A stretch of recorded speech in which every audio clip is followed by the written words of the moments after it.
spectacular machine, class of 1982 Honda XL250R, 100% street legal, yet still a lot of fun off-road. These bikes are virtually bulletproof and pretty much run forever if you take care of them. This one's just been gone through completely top to bottom here mechanically and cosmetically, and it's absolutely gorgeous. All the guys in the shop were like drooling on this thing when it rolled in the showroom and it was done. It's just complete time capsule, time machine for sure. So I guess I'll start at the front. The front forks were completely dismantled and the lowers were polished beautifully. The front brakes were rebuilt. The wheel was completely restored. The hub was painted. The tire wheel was vapor blasted before it was repainted. New front tire and tube. New fork boots. Has a new front fender on it. Just a beautiful piece. It's been polished from top to bottom. It's a pretty extensive work order, so I'm going to grab it and read it just so I don't leave anything out. But rest assured, this thing looks and runs like brand new now. So Jimmy went through the bike, checked the spark and compression, tested perfect. Removed the carb, cleaned it, put a new pilot jet in it, and float needle. Has a K&N air filter, which is a lifetime air filter that was serviced and cleaned and lubed. He power lubed the throttle and the choke cables, installed the new NGK DR8EA spark plug, resealed the rocker shafts, put a new decompression lever seal on it, put new tappet cover O-rings, set the valve lash and the cam chain tension, put new valve cover end plug on it, or new cover end plug, new tapered steering stem bearings, so he had the whole front end off the bike, including the steering, so everything came off, the upper triple clamp, lower triple clamp, and new steering stem bearings on it while the front end was off, being rebuilt and refurbished. Let's see.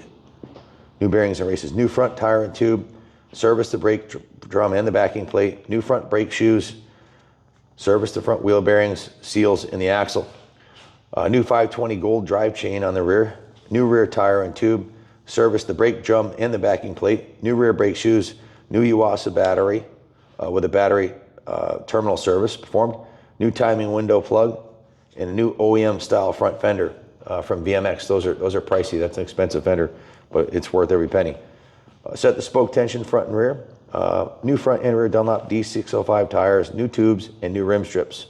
Jimmy went on a personal crusade on this thing. He really kind of fell in love with it, and so did Leo, who did all the detail work on it. New OEM Honda hand grip set, installed a 12-volt headlight socket and new headlight bulb, installed new OEM style petcock assembly, reinstalled the Honda OEM skid plate after cleaning underneath and inside the skid plate in the bottom of the engine. The entire bike was steam cleaned. Jimmy went through all of the wiring, so the horn, the turn signals, the high beam, the low beam. This will fly through and motor vehicle inspection. And of course, it has brand new tires and brakes and chain and everything else. So this is the work order. This is the work order from Jimmy right here. And here's the parts list, which is a page long. So yeah, so pretty extensive work order. Oh, here's the third page. That's page 3. Sorry. So quite a lot of parts to bring it to us restored. It's 42 years old and it looks like new and it runs like new. Leo went through the bike top to bottom. Again, the whole front end was off the bike. The whole rear end was taken off the bike, the rear wheel, the passenger pegs, everything, the whole brake assembly. The rear swing arm was stripped and painted and completely restored, as was the hub. The exhaust system was removed and completely sanded and painted and restored the proper flat black on the pipe and the gloss on the heat shields. Perfect bike to ride 2-up. Christy and I rode our 250 all the time. They're very torquey. I had a CRF 250, a modern version of this, and a nice comfy seat. This one has a luggage rack on the back here. You can strap a cooler to this thing or whatever you want to. Of course, it's got the mount for the license plate because it is a street bike, street legal. The original factory paint on the fuel tank is very shiny and looks excellent. It's just remarkable that that's 42 years old and it looks that good. And that's the original paint. These are the original side panels. Christy Steiger, my honey, she reproduced the factory.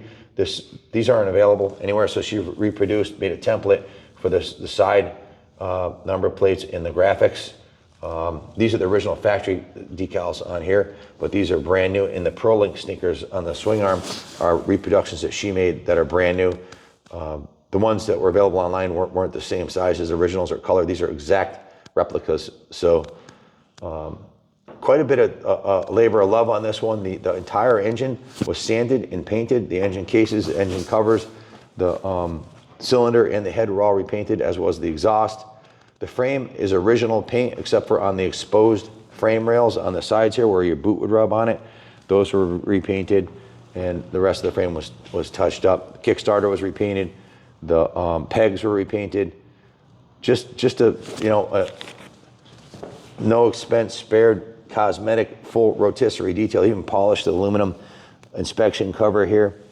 No bolt left unturned.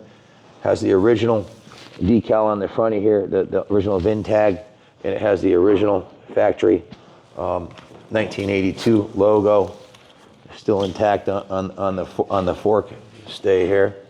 So yeah, it still has the original idiot sticker on the fuel tank here. Usually those are long gone. The fuel cap's in beautiful condition. It's quite a nice cap. It's very large, aluminum, and the inside of the tank was cleaned by Jimmy also. And the exterior was polished by Leo. That's not a lined tank. That's just a freshly cleaned original tank. Speedometer, all the gauges work perfectly. Of course, it has an ignition key. The forks are air forks on it, so you can add air pressure to it if you like to stiffen them up if you're riding up two up. You see the kickstand was restored and repainted, as was the spring was polished.